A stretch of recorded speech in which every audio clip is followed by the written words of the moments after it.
Here is how you create a Quizlet. Go to the link that's provided, then click Login, and log in with your Google account, your school ID, obviously.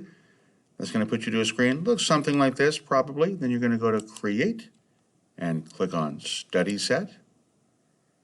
And here, you're just going to add the term that you're going to be making the card for on the left side, the definition on the right side, and be careful. Sometimes Quizlet will tell you a definition that is not the same as the definition that you need to put on there. So you need to look at your sheet and get that definition.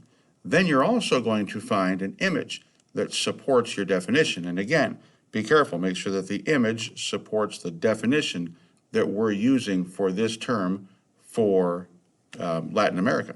And when you're done, you've created all of them for all of your cards. Then you just click Create, and that's going to make this right here. And then you're going to copy the link here.